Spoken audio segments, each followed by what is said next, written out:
So hello and welcome back to another video. Now what am I up to this afternoon? I've basically just finished work and I've just come down to a mark to try for some wrasse for an hour or so. Now we've actually got this very pleasant day, lovely sunny, warm, bright sunshine, but it's actually very windy. We've got a strong northerly wind today, northeast wind, and it's really picking up as the afternoon goes on. Now I've come down here because I get a bit of shelter and I'll have the wind behind me, and I just thought I'd get out for an hour or so, do a bit of fishing and target some wrasse. Now I'm actually going to be using a rod from Driftofficial. This is the DRX1 and it's an 8.5 foot lure rod which throws 5 to 35 grams. Now what I've also got with me, usually what I would do when I'm targeting wrasse is I would usually use Texas rigs and use little soft plastics, ones which have been broken off from bass fishing in the past. I keep the tails, clip those to a little size 1 hook or size 2 hook, and then I'll make a Texas rig up. However, today I'm just going straight lure setup because what I've got is some of these are 10 centimeter 15 gram little weedless shoal shads, also from Driftofficial. Now I'm yet to use these ones. I've used the heavier versions for wrasse. I think that was in the last video I put out, and I've also used them for a bit of bass fishing. So as I said, just standard lure setup. I've got a leader on here which is about 3.5 foot, a 20-pound fluorocarbon, down to a little lure clip, and I'm just going to clip this lure on just like that. So we've got a little weedless soft plastic there. What I will do is, when you're fishing for wrasse, 9 times out of 10 you're always fishing over very shallow, rough ground, or not necessarily shallow but very rough ground. So I'm just going to tuck that hook into the body. Now when you're using Texas rigs and things like that, you have a little bullet weight above the lure, so every time you're bouncing the bullet weight, the lure should stay above the weight, so you're less likely to get snagged up. However, when you're doing it like this, obviously the weight is in the little jig head here, the lure's going to sink like that, so you just got to be subtle when you're tapping it up and down and try and avoid those snags. Now this mark is actually going to get cut off in about an hour's time, so I'm not going to waste any time. I'm going to get this in the water and hopefully we can find some wrasse today. So you'll be able to tell it's a windy day today, as you can see, got the windsurfers out. There's one down just over there, but rather them than me, because even though the weather's nice, the water temperature is still pretty cold. Now we're just going to start by flicking that lure out, and I'm going to have a bit of slack line because of the wind here, and I'm just going to bounce that lure back in. And these wrasse should be very close in, all over this rough ground, in between the rocks and the weed. And if they see that lure bobbing past them, they're going to pounce. And what you will see sometimes is they'll follow it right in. And because the water's so clear at the moment, you can easily see them. But it's literally just a matter of casting around in sort of a fan, you know, 180 degrees, cover all the ground. I'm going to flick one over there. I've also tightened my drag really tight, because when you get hit by the wrasse, what they want to... Oh, there we go. There's one. We're in. First cast, second cast, sorry. It's only a small one.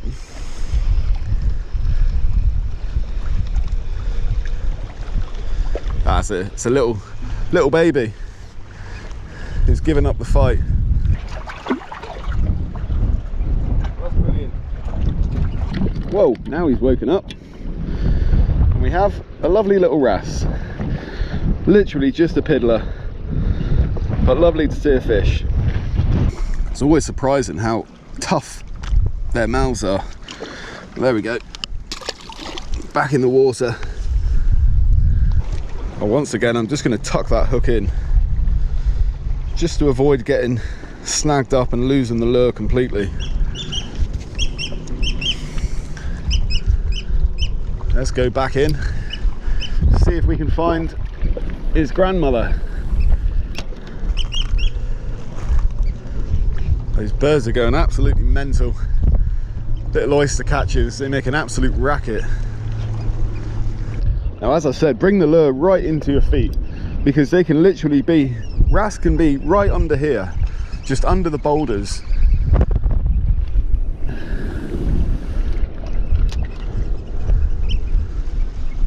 Now I can move along a little bit and fish an area just over to my right, but where I am at the moment, it just means I can keep an eye on the tide, because as I said, it does get cut off here.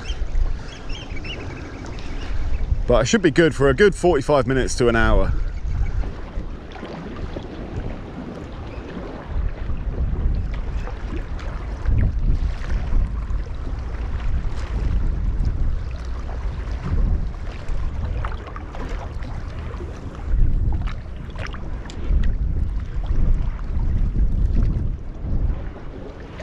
So while I can get onto these boulders here, may as well make the most of it. So they're going to be covered pretty quickly. And the tides aren't big today, so it's not going to flood in really fast, but it is always surprising how fast the tide does come in, so you do always have to be aware. Always check the tide times and make sure you can get off where you are easily enough and within the time. Where are these wrasse? That was my own fault. I put the camera on. I should have just lifted the fish out of the water. But felt bigger than the first, but still just a small one.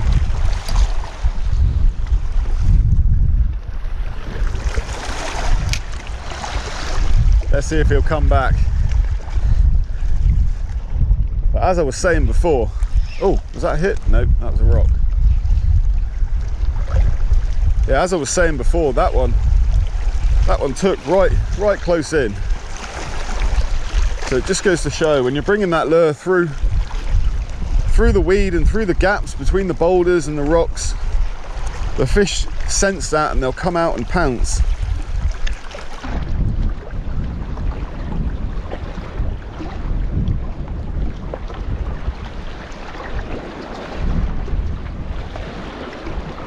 There we go. Another little one.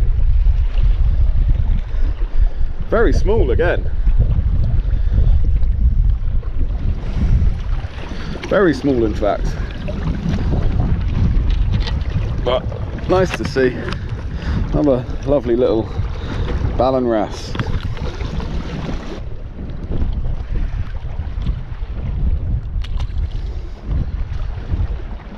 See you, mate. I'm not going to have long on here, those boulders are getting covered. Now fortunately, because it's summer, just in a pair of shorts and some waterproof shoes, so I really couldn't care less if I do get cut off just a little bit, as long as it's only knee height and not too cold. Oh yeah, I'm on again. Ah, it's off.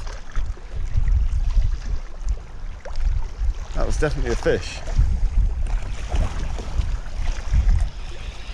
I think he's hammered the lure. Yep. Pretty sure the same one keeps hammering me. And it's right kind of in that area. But it's literally hitting me on every cast, messing up the lure. It's only a small fish, obviously, because it's not hooking up properly.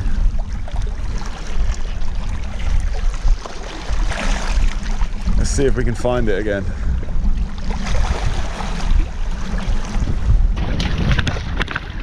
Whoa, nearly went in. Don't want to be doing that with the phone in your pocket.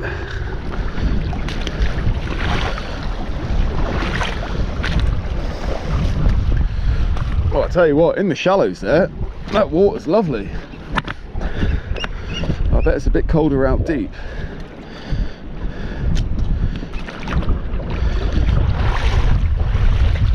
Well, it looks like I'm going to lose this. Ah, bugger. Tried to pull it out, but nah, that's gone.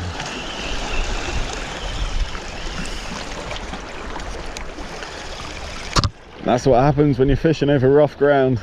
Oh wait, have I got it back? Oh, there we go. Well, that ain't bad. I've lost the body, but I've managed to get the hook back. Well, you can probably see there, it's actually bent the hook out. But I'm assuming you can just take these off just like that and replace the hook, so at least it kept the jig head. So I'm going to stick one of these ones on. Little sand eel colour there. Same weight, same size, just a different colour. Now I'm really not going to get long on this spot. I actually thought I'd get to about 3:30, but it's 3:05 now, and I can see that tide is coming in.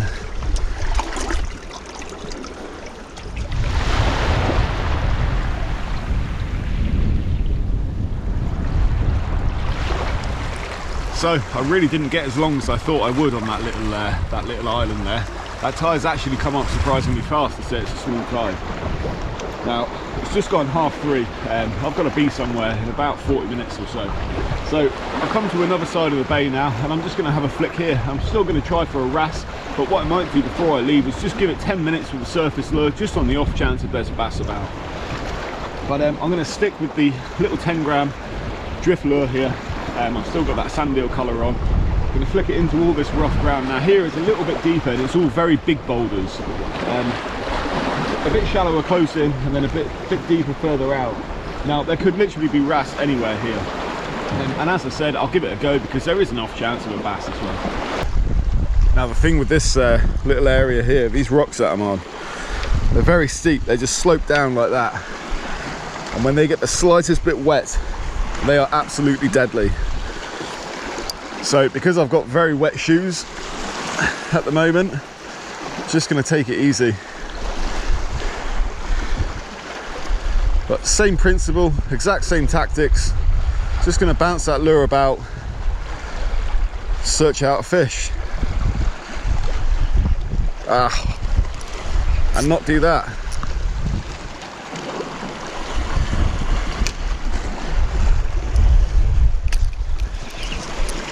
There we go. That's a handy little trick, that. You just tighten up on the line and really bend the rod and just flick the bail arm over. It can release the pressure and pop the lure out. So it doesn't work every time, but on the odd occasion you will get the lure back.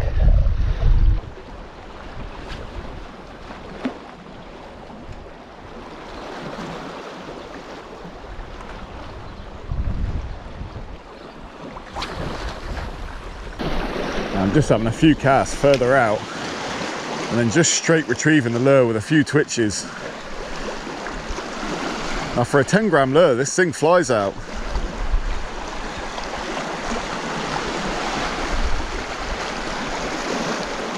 Oh, there's a fish. What's that?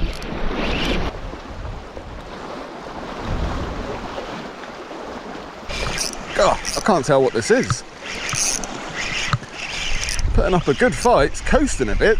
I wonder if this is a bass. Is that a bass? That is a bass. Oh, that looks bigger up there. Actually, that's not bad at all. There we go. Oh, it's a lot smaller actually, but absolutely fantastic. Fantastic bass there. Brilliant stuff. Well, I'll tell you what, right? The bass fishing lately has been so slow over here in Guernsey. We're searching out some wrasse, but we were in with a chance of a bass. And just by flicking that little lure out, absolutely brilliant. Now these lures are mimicking exactly what the bass are feeding on at the moment. But that's absolutely fantastic. That first bass to come on the driftofficial rod and the drift shad. Let's get it back.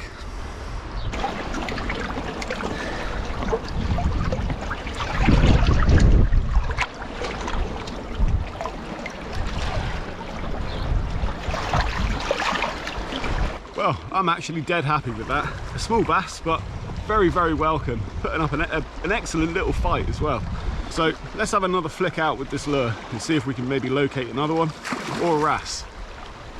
Well, you know when you have those times when you think, oh yeah, we're in with a chance of a bass here, but You can see how calm it is, bright sunshine. It does just go to show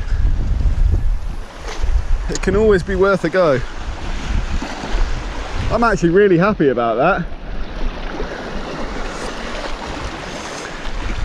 So just a straight retrieve is all I was doing, with the odd twitch here and there. And we managed to find out, or sorry, search out a bit of silver. The water's crystal clear at the moment as well. I'm going to flick this out into that same area. Right about there.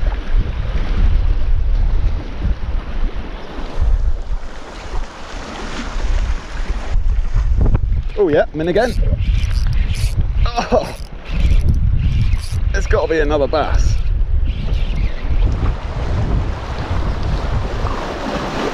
I can see silver in the water. I'm sure I just saw another one following it then. Yep, we got another bass.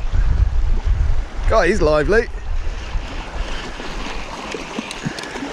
All right, is he going to stay on? Boom.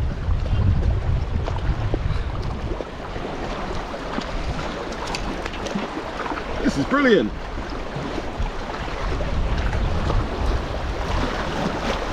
There we are. Bit smaller, that one. Oh, he's gonna go. Oh. I just got my phone out to take a picture and he's falling straight back in the water. But excellent stuff. Let's keep the camera rolling. See how many we can get.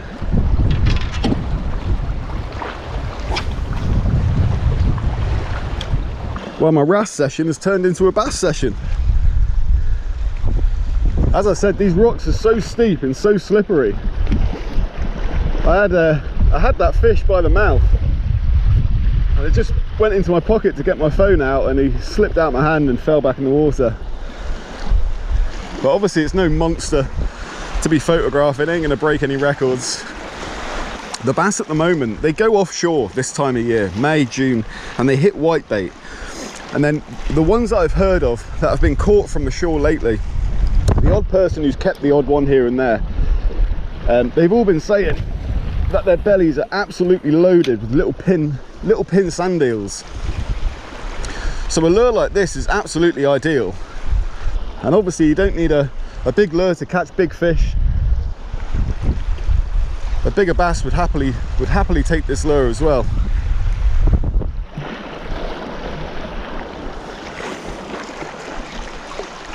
Now I did say I had to go in about 40 minutes and that was about 20 minutes ago, but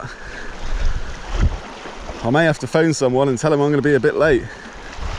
Now anyone who watches my videos will notice that I use basically the same 3 reels all the time. Now this is one of my favourites. This is a Shimano Vanford 4000, and just before I went away on holiday I reloaded the spool with brand new braid. And to be honest, I don't really usually do high vis colours, but I've got this 20-pound braid from samsonfishing. Now this braid I've actually been using for over a year now, and I do believe that within the next month it's going to be on the market. Now I use this braid on every reel that I have for lure fishing, and I use a 20-pound breaking strain on each reel. Now I believe it goes from 15 pound all the way up to I think about 60, but it's absolutely fantastic stuff. This is the very first time I've wet this braid on this reel, and yeah, it's so nice. And actually, especially on days like this when it's very bright and hard to see, I mean you can see that line, no worries, and it just goes to show with the water being crystal clear, the fish aren't put off by it either. And yes, I am using a fluorocarbon leader, but even if you were using this braid straight to the lure, I'm sure it wouldn't make any difference whatsoever. But it's absolutely excellent stuff, this braid. It's got a very high knot strength. It's super strong, super smooth to cast with. It really is excellent stuff. So if you want to find any more out about it, then just head on to the Samson Fishing website and I'm sure there'll be information on there about it. But like I said, I've been using this for over a year now, and yeah, I wouldn't switch back now.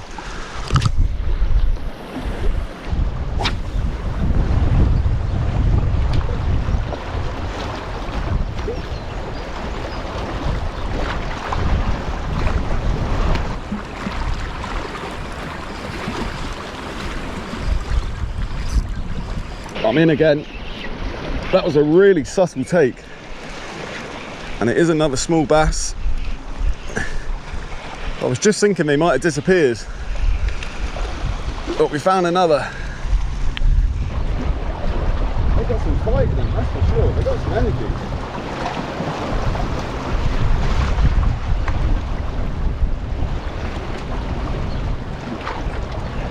There we go.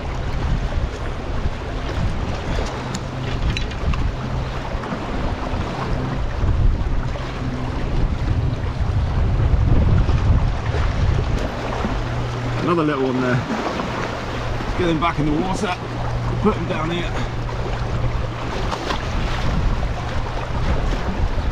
This is absolutely just so much fun, so much fun. So I was just thinking they may have moved off, but we found another, so it's definitely worth staying, having a few more casts.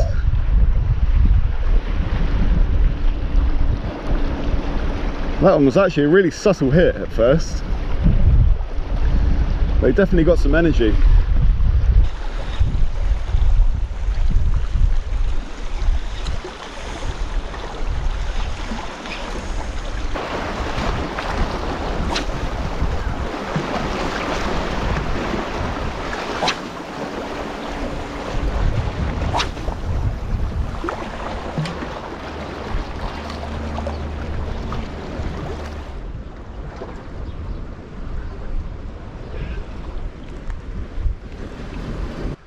So that's going to do it for my little session today, and what can I say? Glorious sunshine, it's baking warm now, got a bit of shelter, found a few fish, absolutely excellent fun. Obviously all those fish today on that little 10 gram shoal shad from Drift, and once again on the Drift rod. This rod is really a pleasure to use, and I'm not just saying that, it really is. It's excellent. It's really lightweight, especially with this reel on here.